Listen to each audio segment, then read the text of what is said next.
Estamos aqui em mais uma live do nosso projeto de lives no Twitter. Dessa vez, o tema de hoje é desenvolvimento humano e a gente convidou o especialista, professor economista Flávio Comin, para conversar sobre esse tema. Ele que está lançou recentemente, na verdade, o seu livro Além da Liberdade, Desenvolvimento Humano, em que ele propõe uma discussão sobre esse tema. E ele que também é PhD em Economia pela Universidade de Cambridge. Então, ele é mais do que propício para falar desse tema, já que ele é um expert com muita relevância no debate.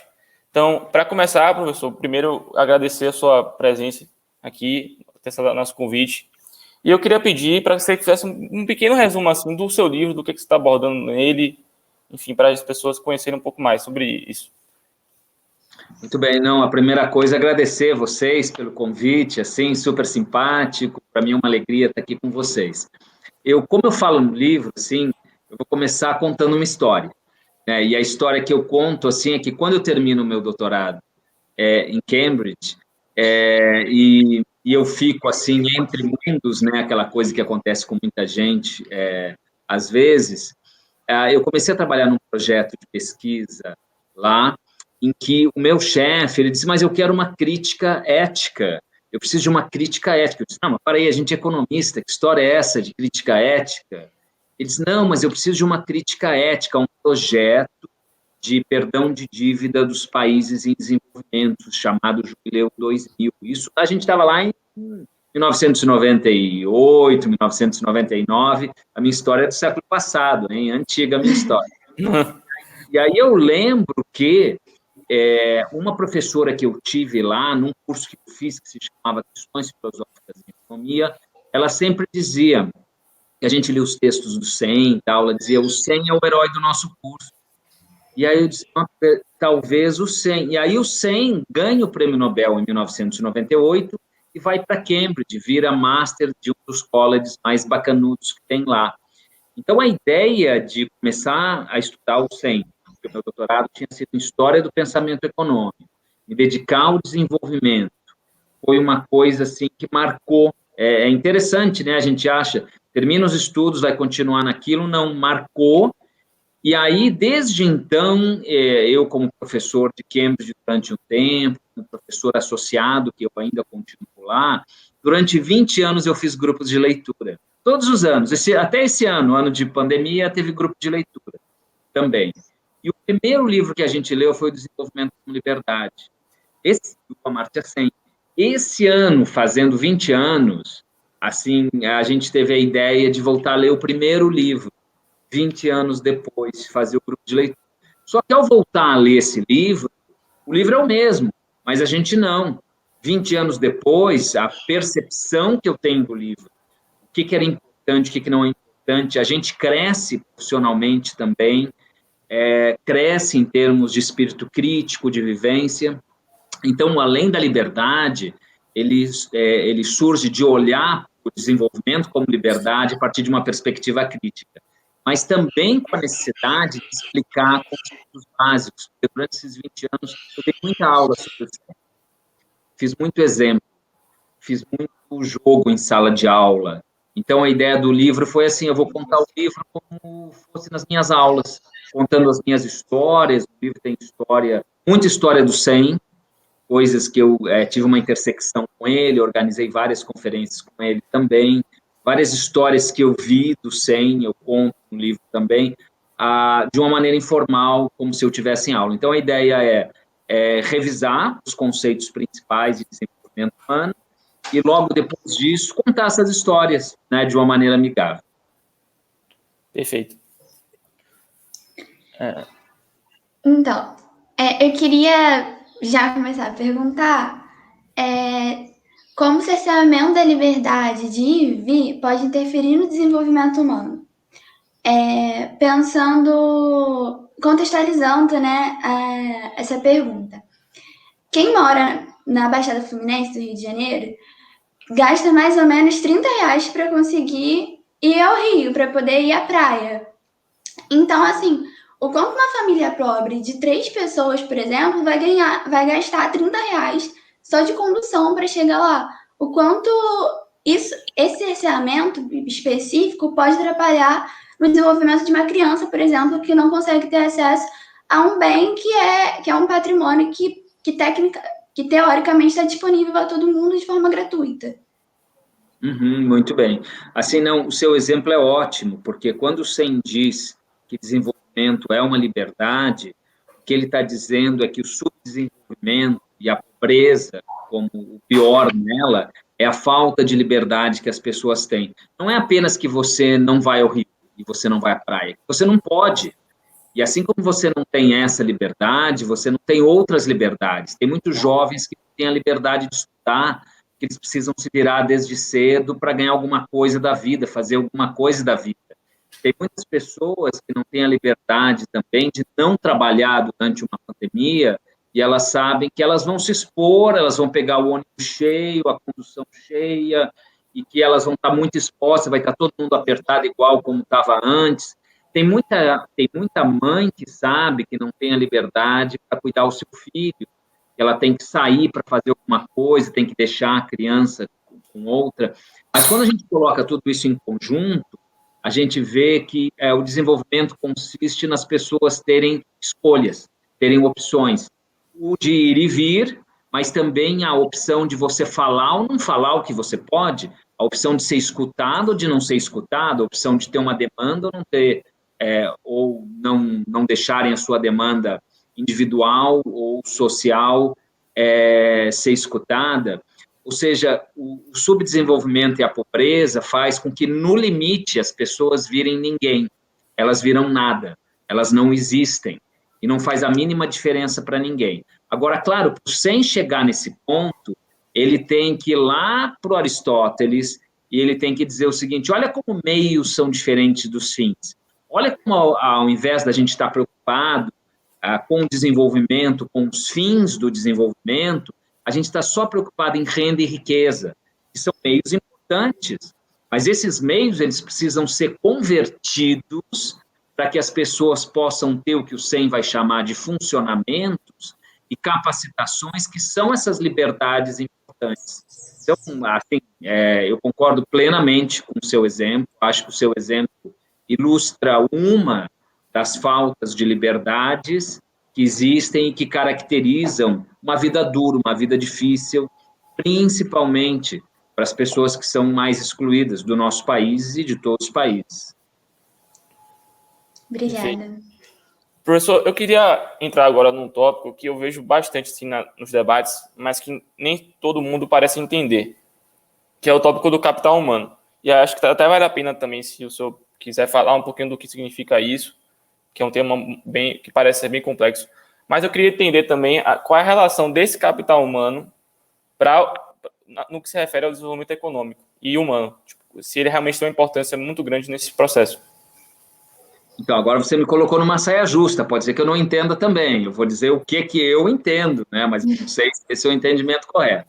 Assim, essa noção de capital humano, ela é uma noção que não existia antes da década de 70, ela, para mim, ela surge com Gary Becker, pelo menos ela é formalizada com Gary Becker, porque quando a gente pensava como que os países produzem, né, em economia a gente vai falar numa função de produção, depende muito da quantidade de capital e da quantidade de trabalho. Põe trabalhador junto com capital, esse capital pode ser máquina, mas pode ser outro tipo de capital, e isso faz a produção. Quando se introduz a ideia de capital humano, se introduz junto com ela a ideia da qualidade da mão de obra. E isso quase sempre esteve relacionado a duas coisas: a educação e a experiência que as pessoas têm. Mais recentemente, a gente tem algumas definições que, para mim, são muito mais sofisticadas,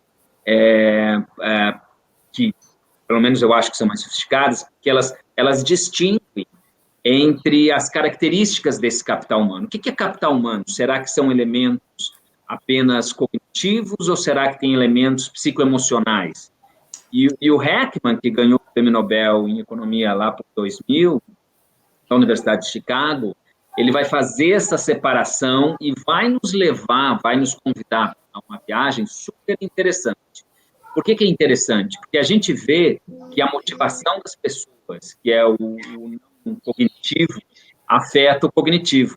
A gente vai ver, por exemplo, que a infância não é um período único na vida das pessoas, que a primeira infância tem um impacto muito maior, potencial, sobre o desenvolvimento das pessoas. Ou seja, quando a gente começa a ver e levar em consideração alguns aspectos, como que o desenvolvimento do nosso QI estabiliza aos 10 anos de idade, que o nosso córtex pré-frontal, onde as emoções vão ser elaboradas depois, vai consolidar aos 21, 22 anos de idade. A gente vê que a educação não é, e esse capital humano, ele não é maleável. E você precisa, de fato, investir antes, porque quanto antes for, melhor. E que existem períodos sensíveis, períodos críticos para esse investimento em capital humano. Agora, o que o CEM vai dizer? O CEM vai dizer, o capital humano, ele é um capital, porque ele vai ser usado para a produção, ele vai gerar recursos, tudo bem, tudo certo. Mas esse não é o fim do desenvolvimento. Para as pessoas, ter educação é um fim em si mesmo. É você ser uma melhor pessoa, você estar melhor, independente da produção que vem com isso. Então, na realidade, o que a gente chama de externalidades da educação, elas são grandiosas. E é uma pena que a gente não compreenda muito que no país existe uma decisão coletiva de não investimento na educação. Eu posso falar mais sobre isso depois, mas o fato é que nós temos um país muito arcaico, muito anacrônico, onde não se investe porque não se quer na educação.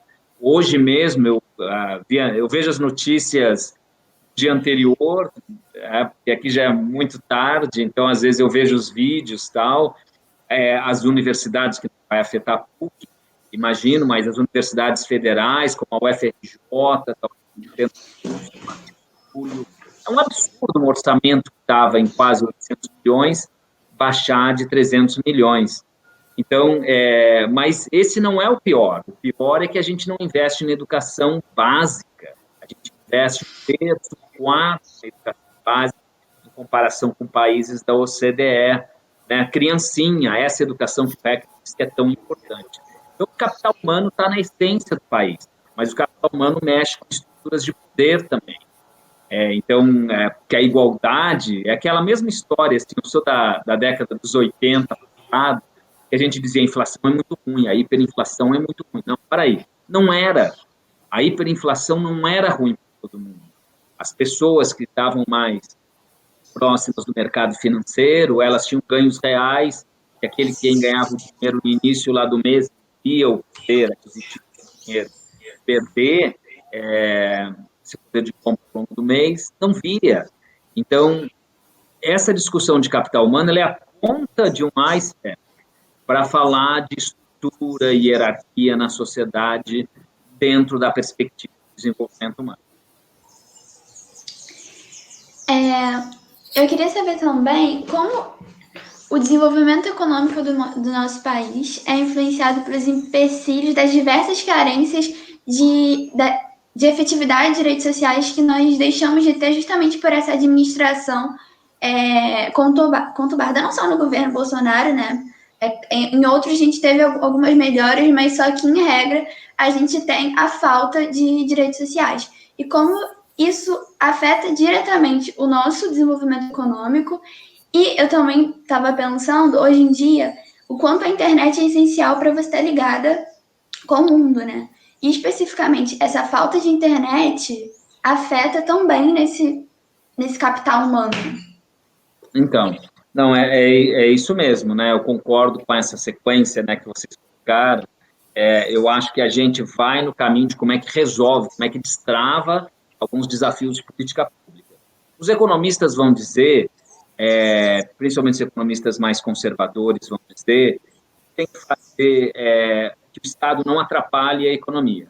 O Estado garanta direitos de propriedade, garanta o sistema legal, garanta que o Estado não vá pressionar o uso de recursos e a economia, naturalmente, vai gerar os empregos, vai pagar impostos que o Estado pode usar, público. Esse é mais ou menos o sistema que funciona dentro da cabeça de alguns economistas. Aí vocês têm o outro lado, né? Tem um lado aqui dos economistas que acham que o Estado vai resolver tudo, independente de ter recurso, não ter recurso, os direitos sociais, tem muitos da Carta dos Direitos Humanos, todos podem ser implementáveis. Enquanto a gente fica nesses dois extremos ideológicos, a gente não busca estratégias. A ideia de estratégia, no mais das vezes, é usada como uma palavra bonita. Vamos fazer um planejamento? Sim, vamos fazer um planejamento estratégico. Vamos ter um pensamento estratégico. Mas o que é estratégia de uma maneira muito simples? O que você faz primeiro, o que você faz depois? Assim, o que você não consegue fazer? Se você quer chegar lá no ponto D, como é que você começa com A, você faz o B e o C sequenciais, faz simultâneo, quanto tempo entre eles? A ideia de um planejamento é uma ideia de sequencialidade. E acho que para muitos direitos no Brasil, a gente precisava discutir estratégias. A gente precisava discutir o que vem primeiro e o que vem depois. Agora, dentro da perspectiva do desenvolvimento humano, o que é importante reconhecer? É importante a gente olhar não só para os recursos, mas é importante olhar para o que as pessoas podem ser, o que as pessoas podem fazer. A exclusão digital hoje é algo que afeta dramaticamente a autoestima das pessoas. Eu lembro, há muitos anos atrás, conto uma história, né? Vou no ritmo do livro, assim, conto outra história, mas essa história eu não contei no livro. Há muitos anos atrás, eu fui fazer a avaliação dos espaços Criança Esperança para a Globo e para a Unesco. E aí, no Rio, eu fui no Cantagalo, que ainda tem um espaço Criança Esperança lá. Aí eu chego na sala de computadores, que tinha, isso foi em 2012, 9 anos, faz 9 anos, e quando eu chego na sala dos computadores, eu vejo a garotada só vendo o funk no YouTube, no chat, naquela época, eu acho que estava no Face, não sei, né? Eu vejo só fazendo coisas assim, escutando música. Eu digo, mas tá, vamos avaliar, né? A gente tem questionários, vamos passar para todo mundo, vamos avaliar. E, para minha surpresa, aquelas pessoas que vivem muitos, e ainda vivem, porque não deve ter mudado isso, com um sentimento de exclusão dramático, com aquela separação na cabeça, desde que elas nasceram, entre o que é morro, o que é asfalto, e elas dizendo, meu lugar aqui, eu não vou baixar, o mundo lá embaixo não é o meu mundo, Ipanema não é o meu mundo, aquilo é outra gente, não sou eu. Aquelas pessoas que conseguiam acessar esse mundo virtual, elas tinham indicadores de autoestima e sonhos lá em cima. E os outros não. Então, por algumas razões que são menos tangíveis, como mercado de trabalho, potencial de conexão, mais intangíveis, com a sua própria ideia de autoestima, ou capacidade de sonhar, ou vontade de fazer coisas diferentes, a inclusão digital ela é dramática. E hoje é muito mais do que antes. Estou contando um caso de alguns anos atrás. Então, hoje ele é muito mais do que antes. Não cabe ao poder público julgar. Hoje em dia, a conectividade e a exclusão digital é um elemento tão importante quanto outras formas de exclusão. Agora, o governo teria dinheiro para colocar a internet para todo mundo nas escolas e que as crianças e os jovens pudessem conectar? Parece que sim, mas o governo não quis fazer isso. Foi uma decisão deliberada, assim, de política pública. Por isso que eu insisto numa tecla. Hoje em dia, o que a gente sabe, a gente tem muito conhecimento sobre o que funciona, o que não funciona na educação, até mesmo em termos de práticas pedagógicas. Eu fiz, acho que há uns 2, 3 anos, um levantamento do Itaú Social sobre avaliação, até um livro que saiu do Itaú Social, deve estar lá, esses estudos que a gente fez, eu e mais algumas pessoas que nós fizemos. E tem muito conhecimento sobre isso hoje. Agora, o que você não tem é que você não tem essa conexão, essa indiferença, eu diria que é uma indiferença moral que existe na sociedade em relação àquelas pessoas que não estão muito próximas. Essa distância social que existe faz com que essas políticas que são necessárias, conhecidas e que deveriam ser sequenciadas parte de uma estratégia, como eu mencionei antes, elas, na realidade, elas não são nem contempladas. Então, o nosso problema é muito mais grave. Eu diria que não é um problema de conhecimento, não é um problema técnico, não é um problema de know-how, não é um problema de não saber fazer um planejamento estratégico. É um problema de uma certa indiferença moral, que não é apenas do poder público, ela é social. Professor, para terminar aqui nosso bate-papo, eu vou fazer mais uma pergunta aqui extra, que surgiu agora, que é, você falou muito das políticas públicas e como da importância delas também, mas hoje, assim, pensando nesse tema de desenvolvimento humano, o que o senhor acha que poderia ser uma política pública assim, que fosse efetiva para as crianças, principalmente, que são as que precisam nesse momento de maior investimento? Qual a sua visão sobre isso? Então, tá bom. Olha, eu vou colocar para vocês a minha proposta mais revolucionária aqui, né? Que eu sei que quando falar, vocês vão estar por dentro, balançando a cabeça, dizendo, não, mas esse professor é realmente maluco. Então, vamos lá. Tá? Eu dou aula faz uns 30 anos, né? Os meus cabelos brancos aqui não vão me deixar mentir. E já avaliei muito projeto educacional, já trabalhei muito sobre questões de pobreza, sobre desenvolvimento humano, já orientei também doutorados sobre questões educacionais e vi em algum desses doutorados alguns estudos sobre a origem da escola. A escola não existiu no formato que a gente conhece hoje. Escolas, podemos dizer que elas são algo que surge depois da Revolução Francesa, num formato diferente, né? Na Inglaterra era mais uma formação de mão de obra, na França foi mais para controlar, tem uma questão de cidadania, para não deixar acontecer uma nova Revolução Francesa. E eu diria, nos modelos que a gente conhece, que a escola é uma instituição falida. Eu acho que é a escola. Mas tem escola boa, tem escola ruim? Tem. Mas eu acho que a escola, enquanto modelo, é uma instituição falida.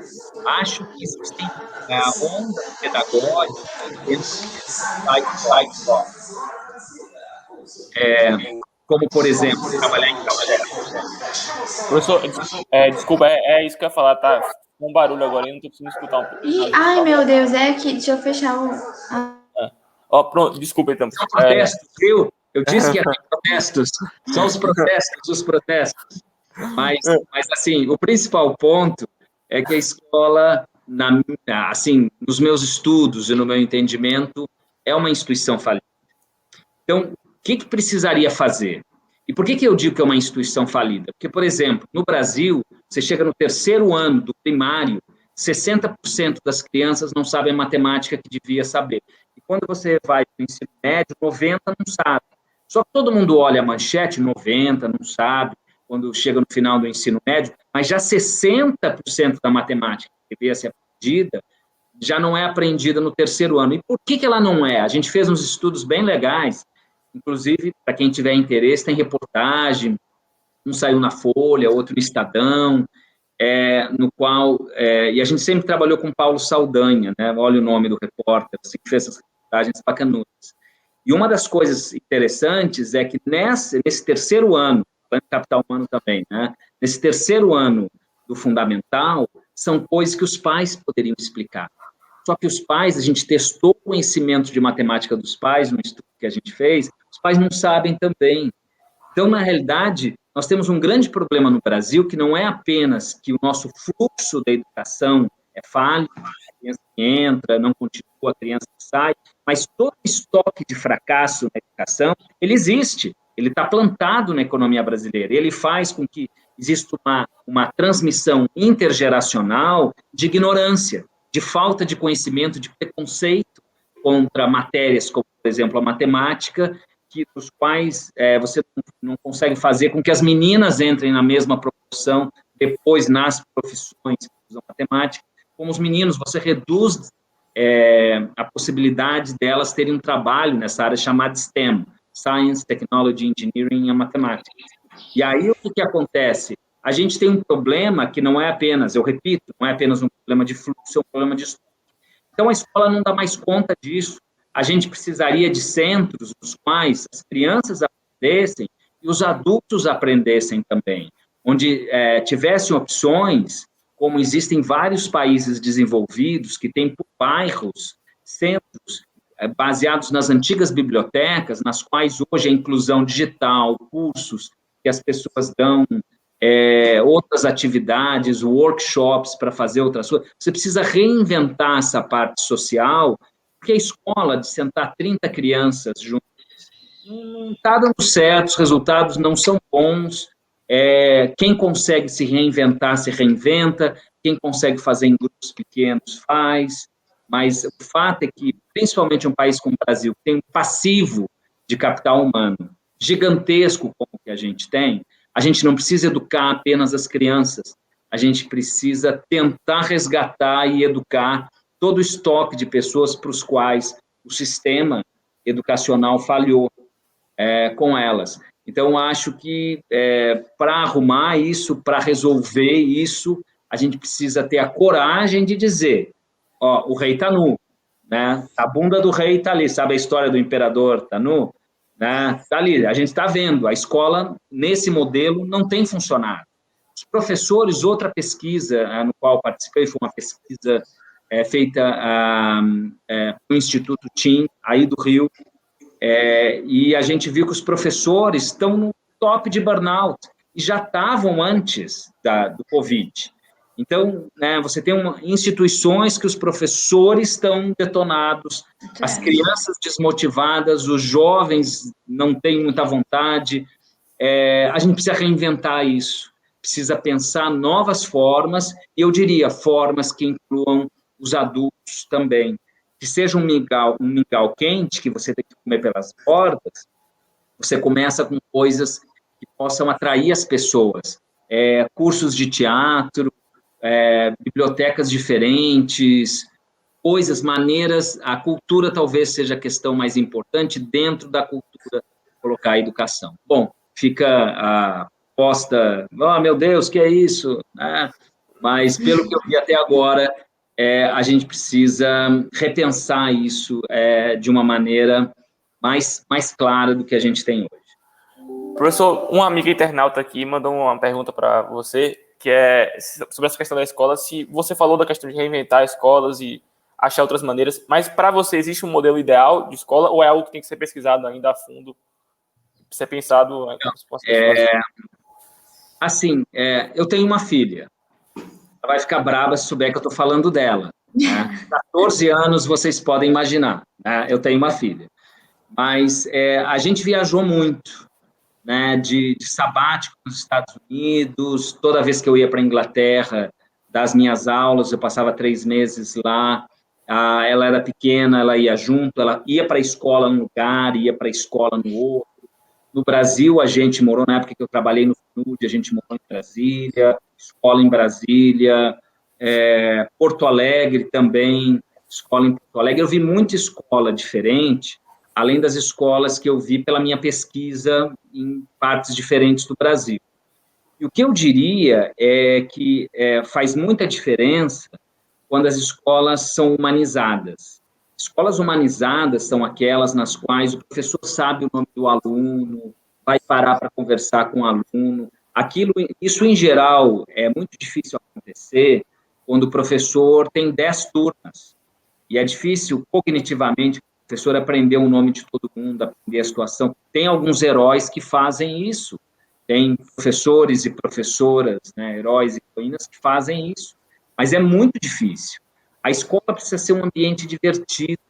Então, aquela escola de seguir o conteúdo e que, no final, você dá aquela corridona, porque ainda não fez geometria, mas você precisa dizer que fez a geometria e dá aquele corridão na matemática, ou que você faz algo só para constar, né? O professor finge que ensina, o aluno finge que aprende, o professor não está nem aí, está pensando, tem que pagar as minhas contas, e os alunos estão querendo fazer coisas divertidas. Na realidade, a infância e a juventude é um período de muita inteligência, só que a educação não aproveita isso.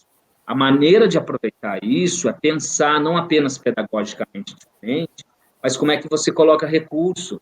Não tem como você fazer uma escola boa com pouco recurso. Assim, o que eu vi em outros países do mundo é que as escolas boas, elas têm salas de aula que são grandiosas. Por exemplo, numa delas, quando a minha filha era pequena, tinha 4, 5 anos, nos Estados Unidos, a sala tinha áreas. Tinha a área do brinquedo num canto, tinha a área de computador no outro, tinha a área de... A sala de aula era 3 vezes o tamanho de uma sala normal que a gente tem. Então, é espaço físico, são professores qualificados, você às vezes precisa de 2 professores, 3 turmas se são muito pequenininhos, você precisa do tempo, do número de horas necessário. A gente tem, no Brasil, aulas, você tem dias de 4 horas. Então, você tem 1h30, por exemplo, eu volto na matemática, porque é uma área que eu estudo, você tem 1h30 de matemática por semana, algumas crianças. Enquanto, por exemplo, nos Estados Unidos, você tem 7, 8, 9 horas. Não é apenas uma questão. Por quê? Porque você tem meio turno. A nossa escola é uma escola de meio turno. A gente normalizou o meio turno. No resto do mundo, as crianças entram aqui, por exemplo, a minha filha entra às 8 da manhã e ela sai às 5 da tarde. Então, falta tempo de escola. A gente trata a escola de tempo integral como se fosse uma exceção, quando deveria ser a regra. Quando a gente só inventou essa escola parcial, a qual eu fui, imagino que vocês também, se bem que alguns colégios eles compensam, né? No contraturno eles inventam coisas para as crianças, tal, né? Mas o fato é que a gente tem um modelo barato de escola, eu diria para inglês ver, para ficar bem nas estatísticas. E essa é uma deficiência que a gente precisa superar. Quanto mais pobre você mais você depende desses recursos. Se você tem mais dinheiro, você paga o inglês para o seu filho, você inclui esporte, a classe média se vira, porque tem recursos, complementa. Aquelas pessoas que são pobres têm sua rua, elas não têm muita coisa para fazer. E não tem por onde inventar, tem que colocar dinheiro. Mas 6%, o Brasil já gasta 6% do PIB na educação, que é a mesma coisa que a Finlândia gasta. Os economistas vivem repetindo isso, que é uma grande burrice, porque a quantidade de criança que a gente tem no Brasil é 3, 4 vezes mais do que tem criança e jovem na Finlândia, e eles gastam 3, 4 vezes mais per capita do que a gente, e eles já vêm gastando isso há 30 anos. Você já tem escola construída, já tem laboratório construído, eles só precisam de dinheiro para ir atualizando. Ou seja, são desculpas, eu diria, para não investir na educação. Então, é uma decisão, de novo, e eu acho que, em termos de política pública, a gente até sabe o que fazer, a gente até sabe, né, faz uma escola grande para as crianças, coloca áreas, vê como é que funciona nos outros países, tem salas de aulas que são espetaculares para as crianças, que estimulam as crianças, que são lugares bacanas para as crianças estarem, só que isso tudo custa dinheiro. Beleza, professor. Queria agradecer demais aí a sua presença, a sua aula. Foi um prazer enorme para a gente aqui ter você conosco. Para quem não conhece a Liga, a gente faz várias lives, vai ter mais pela frente também. Semana que vem, Samara vai conduzir uma aqui com... Dia 19, isso. Então, aproveitem para seguir a gente também, compartilhar nosso conteúdo. Sigam também o professor Flávio nas redes sociais. Ele tem o Twitter, que a gente marcou também. E é isso. Muito obrigado, professor. Muito obrigado. Obrigada. Eu que agradeço, gente. Tudo de bom para vocês. Né? E parabéns pelo projeto. É super bacana. Obrigado. Obrigada.